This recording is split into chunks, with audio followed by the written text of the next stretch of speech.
हरे कृष्णा। सर्व भक्तों का स्वागत है श्रीमद् भागवतम के कथा में। हम श्रवण कर रहे हैं श्रीमद् भागवतम का 3रा स्कंद। इसके अंतर्गत विदुर जी उद्धव जी को मिलते हैं और उसके पश्चात उन्हें भगवान के बारे में, द्वारका वासियों के बारे में सब प्रश्न पूछते हैं। इसके पश्चात उद्धव जी उन्हें क्या उत्तर देंगे, इसको आज हम श्रवण करेंगे। श्रीशुक उवाच इति भागवतः पृष्टा क्षत्रावातां प्रियाश्रयां प्रतिवक्तुं न चोत्सेह औत्कण्ठ्यात् स्मारितेश्वर। सुखदेव गोस्वामी जी ने कहा, जब विदुर जी ने महान भक्त उद्धव से प्रियतम भगवान श्री कृष्ण का संदेश बतलाने के लिए कहा, तो भगवान की स्मृति के विषय में अत्यधिक विह्वलता के कारण उद्धव तुरंत कोई उत्तर नहीं दे सके। वे अपने बचपन में ही जब 5 वर्ष के थे, पंचहायनः, तब भगवान श्री कृष्ण की सेवा में वो इतने तल्लीन हो जाते थे कि जब उनकी माता प्रातःकालीन कलेवा प्रातराशाय ब्रेकफास्ट के लिए बुलाती तो वे उसके लिए नहीं जाना चाहते थे। इतने भगवान से प्रेम करते थे कि बचपन से ही भगवान के गुड्डा गुड्डी के साथ खेलते थे।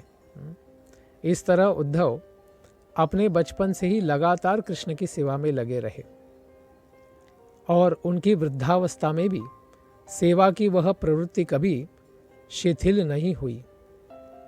तस्य कालेन जरसम गतः। जैसे ही उनसे भगवान के संदेश के विषय में पूछा गया विदुर जी के द्वारा, उन्हें तुरंत उनके विषय में सब कुछ स्मरण हो आया। वे क्षण भर में ही एकदम मौन हो गए और उनका शरीर हिला डुला तक नहीं। वे भक्ति भाव में भगवान के चरण कमलों के स्मरण रूपी अमृत में पूरी तरह निमग्न हो गए और उसी भाव में वे गहरे उतरते हुए दिखने भी लगे। और क्या लाभ हुआ? पुलक उद्भिन्न।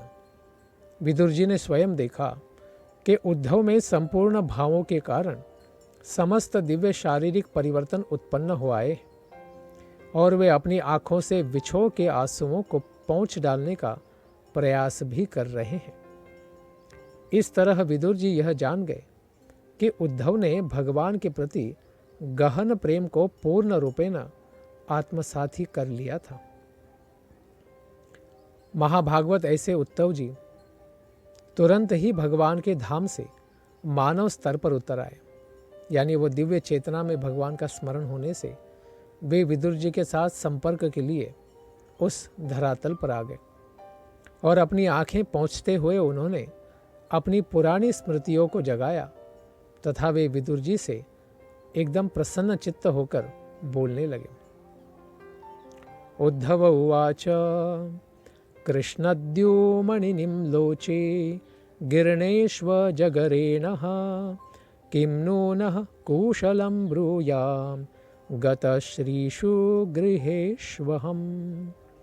उद्धव जी ने कहा, हे विदुर जी, संसार का सूर्य भगवान श्री कृष्ण अस्त हो चुके हैं और अब हमारे घर को काल रूपी भारी अजगर ने स्वयं ही निगल लिया है। मैं आपसे अपनी कुशलता के विषय में और क्या कह सकता हूँ, क्योंकि भगवान तो भक्तों के प्राण होते हैं।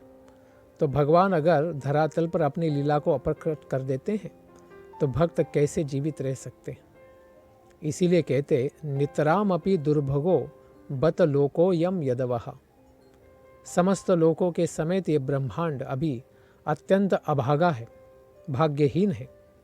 यदुकुल के सदस्य तो उनसे भी बढ़कर अभागे हैं, क्योंकि वे श्री भगवान हरि भगवान के रूप में अभी नहीं पहचान पाए थे। जिस तरह मछलियाँ चंद्रमा को नहीं पहचान पाती, चंद्रमा पानी में प्रतिबिंबित होता है तो मछलियों को लगता है कि ये भी कोई एक मछली है जो पानी में हमारे साथ तैर रही है।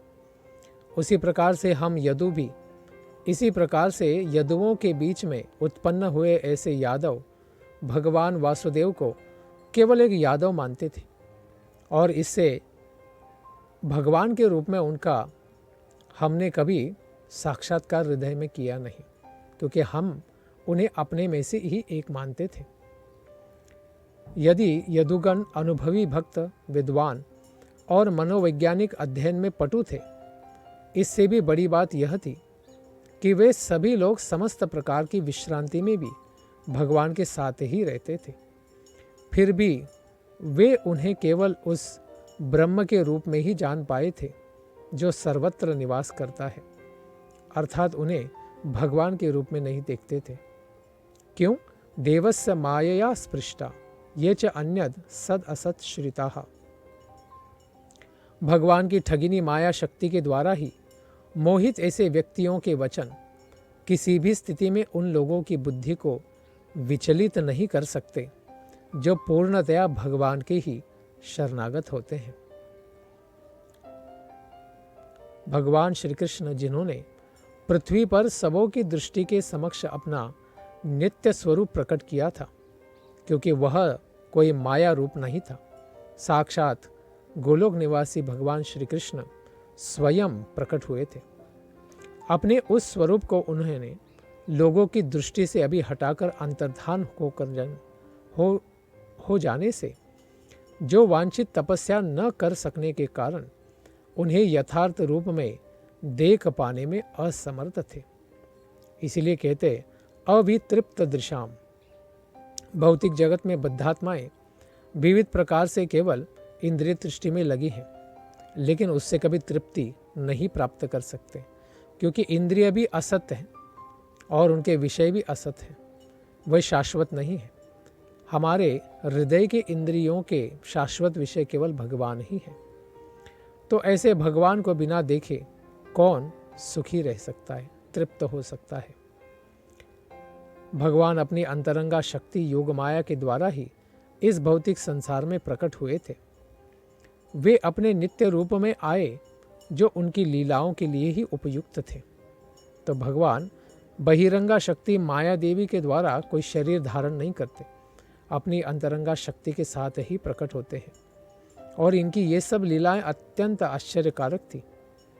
यहाँ तक कि उन लोगों के लिए भी जिन्हें अपने ऐश्वर्य का गर्व है, जिसमें वैकुंठपति के रूप में भगवान का स्वरूप भी सम्मिलित है। इस तरह उनका यानी श्री कृष्ण का दिव्य शरीर समस्त आभूषणों का भी आभूषण है। परम पदम भूषण भूषणांगम। भगवान तो सारे अवतारों से श्रेष्ठ है, क्योंकि भगवान श्री कृष्ण कोई अवतार नहीं है, अवतारी है, अंश नहीं है, अंशी है। महाराज युधिष्ठिर द्वारा संपन्न किए गए राजसूय यज्ञशाला में उच्चतर, मध्य और अधोलोकों के सारे देवता एकत्र हुए थे। उन सबों ने भगवान श्री कृष्ण के अत्यंत सुंदर शारीरिक स्वरूप को देखकर विचार किया, अरे वे तो मनुष्यों के सृष्टा ब्रह्मा जी की अत्युच्च ऐसी चरम कौशल्यपूर्ण सृष्टि है, लेकिन वे किसी सृष्टि से बने हुए नहीं हैं, वे स्वयं अधिशासित हैं। ब्रह्मा का क्रिएशन निर्मिति नहीं है। लेकिन इस प्रकार से उन्हें लगा, क्योंकि वे भी थोड़े भ्रमित हुए थे। हंसी, विनोद और देखा देखी की लीलाओं के पश्चात व्रज की बालाएं कृष्ण के चले जाने पर बड़ी व्यथित हुई, खास करके ये गोपियां। वे अपनी आंखों से उनका पीछा करती थी, अतः वे हतबुद्धि होकर बैठ जाती और अपने घरेलू कामकाज भी कभी पूरा नहीं कर पाती थी। क्योंकि उद्धव संदेश की लीला में हम इसको श्रवण कर सकते हैं कि भगवान जब उन्हें संदेश लेकर ब्रज में भेजते हैं, तब उद्धव जी ने ये सब दर्शन किया था कि किस प्रकार से सारी गोपियां अपना घरेलू कामकाज भी नहीं कर पाती थी, क्योंकि भगवान के स्मरण में तल्लीन हो जाती थी। ऐसे भगवान अत्यंत महान है। ऐसे श्री हरि आध्यात्मिक और भौतिक सृष्टियों के सर्वदयालु नियंता हैं और वे अजन्मा हैं, कभी जन्म नहीं लेते। किंतु जब उनके शांत भक्तों तथा भौतिक गुणों वाले व्यक्तियों के बीच में संघर्ष हो जाता है, देवासुर संग्राम हो जाता है, तो वे महत तत्व के साथ उसी तरह जन्म लेते हैं जिस तरह अग्नि उत्पन्न होती है।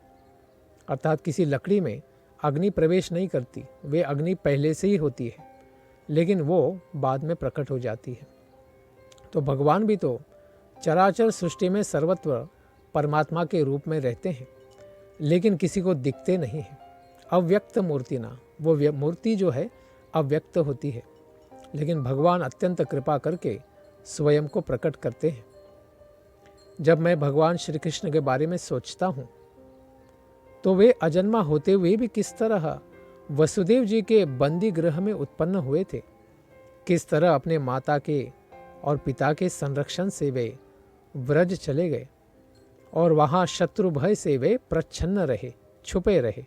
इसीलिए गोपायती इति गोपा, जो लोगों ने भगवान को छुपा के रखा ब्रज में, उन्हें ही गोप कहते हैं।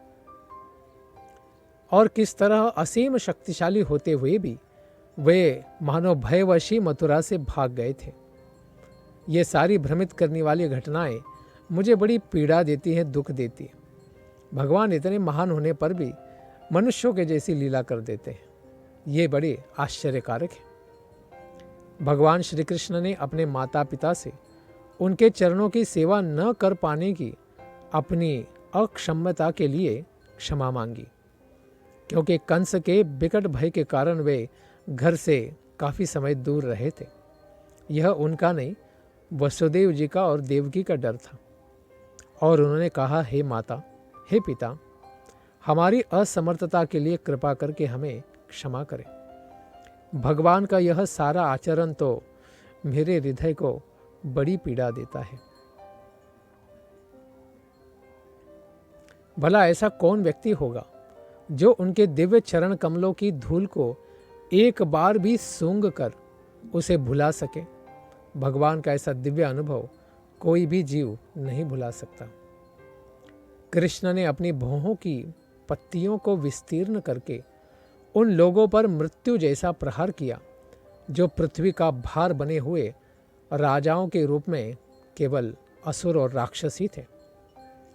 आप स्वयं भी देख चुके हैं कि चेदी के राजा चेदीराज शिशुपाल ने किस तरह योगाभ्यास में सफलता प्राप्त की।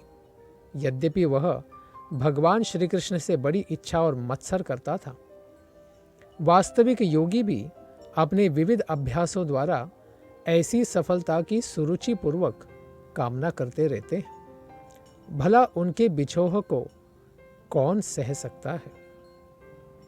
निश्चय ही कुरुक्षेत्र युद्धस्थल के अन्य योद्धागण अर्जुन के बाणों के प्रहार से शुद्ध बन गए। उनके सारे पाप नष्ट हो गए और आंखों को अति मनभावन लगने वाले वे दिव्य श्री कृष्ण के मुख कमल को देखते देखते ही उन्होंने प्राणों को त्यागा। और इसका क्या लाभ हुआ? उन्होंने तो साक्षात भगवत धाम अस्त्रपूतः पदम आपुः अस्य, साक्षात भगवत धाम ही प्राप्त कर लिया, मोक्ष को अनायास ही प्राप्त कर लिया, जिसके लिए योगी जन करोड़ों साल तपस्या में लगे रहते हैं। ऐसे भगवान श्री कृष्ण तो त्रैयों के स्वामी हैं, तीनों लोकों के, तीनों गुणों के, सबके स्वामी हैं और समस्त प्रकार के सौभाग्य की भी उपलब्धि के द्वारा स्वतंत्र रूप से सर्वोच्च स्थिति में स्थित हैं। वे सृष्टि के नित्य लोकपालों द्वारा पूजित हैं। ब्रह्मा जी, शिव जी, गणेश सर्व उनकी पूजा करते हैं, जो अपने करोड़ों मुकुटों के द्वारा उनके पावों को स्पर्श करके उन्हें पूजा की साज सामग्री अर्पित करते रहते हैं। और ब्रह्मा जी भी सारे ब्रह्मांडों में लाखों करोड़ों हैं और उनके बड़े बड़े सिर और लाखों करोड़ों उनके सारे मुकुटों को भगवान के चरणों में सम्मिलित कर देते हैं, शरणागत कर देते हैं। इसीलिए हे विदुर, क्या उनके सेवकगण हम लोगों को पीड़ा नहीं पहुंचती जब हम उनका स्मरण करते हैं कि वे अभी राज सिंहासन पर आसीन राजा उग्रसेन के समक्ष खड़े होते थे, कहते थे, हे प्रभु, आपको विदित हो, यानी आपको ये जानकारी हो, यानी इस प्रकार से वे उन्हें सब जानकारी देते थे, मानो एक तुच्छ सेवक हो। यह कहते हुए सारा स्पष्टीकरण प्रस्तुत किया करते थे। इस प्रकार से सबको मोहित करते थे। और वे भगवान की कृपा या दयालुता कितनी महान थी। अहो बकीयम स्तनकालकूटम जिघांसयापाय यदप्य साधवी लेभे गतिम धात्री उचिताम ततोन्यम कम वा दयालुम शरणम व्रजेम। ओह, भला मैं उनसे अधिक दयालु किसी और को कैसे जान सकता हूँ, और कोई है भी नहीं, और उनकी शरण मैं कैसे ग्रहण करूँगा, जिन्होंने उस असुरिनी महाभयानक कालकूट विष अपने स्तनों पर लगा पर आई थी, ऐसी बकासुर की बहन पूतना।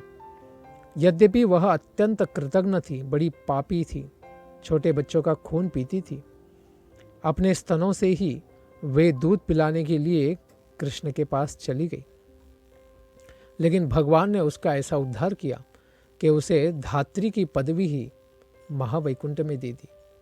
इतने महान भगवान हैं, जो उनको मारने जाते हैं उनका भी इस संसार से वे मोक्ष करा देते हैं और अपना नित्य संबंध में सेवा देते हैं।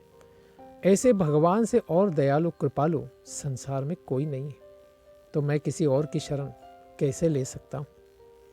मैं उन असुरों को जो भगवान के प्रति शत्रुभाव रखते हैं, उनको तो भक्तों से भी बढ़कर मानता हूँ, क्योंकि शत्रुता के भाव के कारण ही सभी युद्ध करते हुए वे भगवान को तार्क्ष यानी कश्यप के पुत्र गरुड़ के कंधों पर बैठे हुए और अपने हाथ में चक्रायुध लेकर हमेशा 24 घंटा देखते थे। तो भक्तों को भी साधना में भगवान को सदा सर्वदा देखना कठिन होता है, लेकिन भय के मारे, मृत्यु के भय से, क्योंकि भगवान तो काल के काल है, तो ये सारे असुर भगवान का नित्य ही चिंतन करते रहते थे। तो मानो वे भक्तों से भी ज़्यादा भगवान का चिंतन करने में यशस्वी होते थे। पृथ्वी पर कल्याण लाने के लिए ही तो ब्रह्मा द्वारा याचना किए गए थे भगवान। वे ही फिर भोज के राजा के बंदी गृह में वसुदेव और देवकी माता से प्रकट हुए थे। तो उनका कारण भी यह रहा कि ब्रह्मा जी ने सारे देवता जो असुरों से पीड़ित थे, कंस, बक इत्यादि से, उनका संहार करने के लिए भगवान का आवाहन किया था। उसके पश्चात उन्होंने कंस से भयभीत होकर अपने माता पिता इनसे निकलकर नंद महाराज के चरागाहों में आकर शरण ली थी और अपने बड़े भाई बलदेव जी के साथ ढकी हुई अग्नि की तरह ही 11 वर्षों तक दिव्य लीलाएं भी की। अपने बाल्यकाल में सर्वशक्तिमान ऐसे भगवान ग्वाल बालों तथा भचड़ों से घिरे हुए रहते थे। इस तरह वे यमुना नदी के तट पर सघन वृक्षों से आच्छादित तथा चहचहाते पक्षियों की ध्वनि से पूरी तरह बगीचों में विहार करते रहते थे। जब भगवान ने बालोचित कार्यों का प्रदर्शन किया छोटे बालक की तरह, तो वे एकमात्र वृंदावन वासियों को ही दृष्टिगोचर थे, सारे संसार को दिखे नहीं। वे शिशु की तरह ही कभी रोते, कभी हंसते, कभी ऐसा करते कि सिंह के बच्चे के समान ही प्रतीत होते थे, तो कभी बछड़े की तरह गाय का दूध पी जाते। अत्यंत सुंदर गाय बैलों को चराते हुए समस्त ऐश्वर्य और संपत्ति के आगार से भगवान अपनी बंसी बजा के सबको आनंद देते थे। इस तरह वे अपने श्रद्धावान अनुयायी ग्वाल बालों को प्रफुल्लित करते रहते थे, बड़ा आनंद देते रहते थे। भोज के राजा कंस ने कृष्ण को मारने के लिए ही बड़े बड़े जादूगर और तपस्वी राक्षस भेजे थे, जो कैसा भी रूप धारण कर सकते थे। लेकिन अपनी लीलाओं के दौरान भगवान ने उन सबको खेलते खेलते बड़ी आसानी से मार गिराया, जैसे एक बालक खेलते खेलते छोटे छोटे गुड्डा गुड्डी और खिलौनों को तोड़ डालता है। वृंदावन के निवासी घोर विपत्ति के कारण बड़े परेशान हो जाते थे, क्योंकि यमुना के कुछ अंश का जल सर्प के प्रमुख कालिया ने जल स्तंभ बनाकर कालिया दाह बना लिया था और उसमें इतना विष घुला था कि ऊपर से उड़ते हुए पक्षी भी उस विष के प्रभाव से मर गिरते थे। भगवान ने सर्पराज को जल के भीतर ही जाकर प्रताड़ित किया और उसे दूर खदेड़ दिया, वृंदावन के बाहर भेज दिया। फिर नदी से बाहर आकर उन्होंने गौओं को वह जल पवित्र करके पिलाया और यह सिद्ध किया कि वह जल पुनः अपनी स्वाभाविक दिव्य स्थिति में वृंदावन का दिव्य जमुना जल बन चुका है। तो ऐसे महान व्यक्ति संसार में किसी ने देखे ही नहीं है। यही भगवान नंद की ऐश्वर्यशाली आर्थिक शक्ति का उपयोग गौओं की पूजा के लिए कराना चाहते थे, न कि इंद्र पूजा के लिए। और स्वर्ग का राजा इंद्र भी बड़ा मानीन हो गया था, उसे पाठ पढ़ाना चाह रहे थे।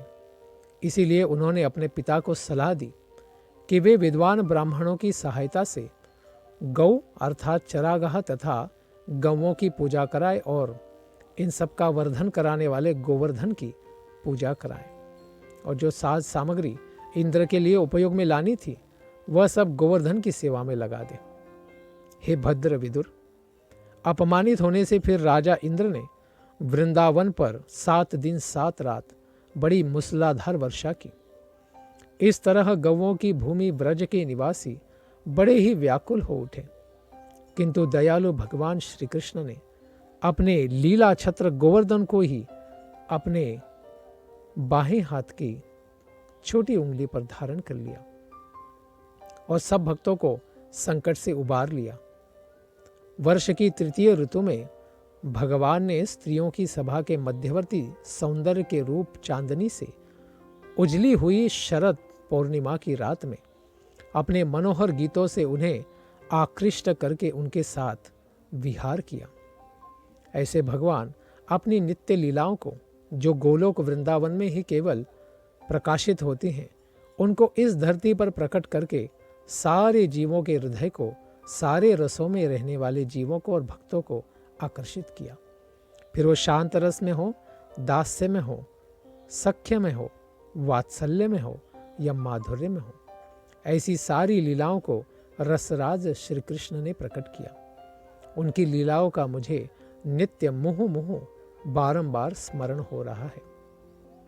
इसके पश्चात और वे क्या स्मरण करते हैं, इसको श्रवण करेंगे आने वाली कथा में। धन्यवाद। हरे कृष्ण।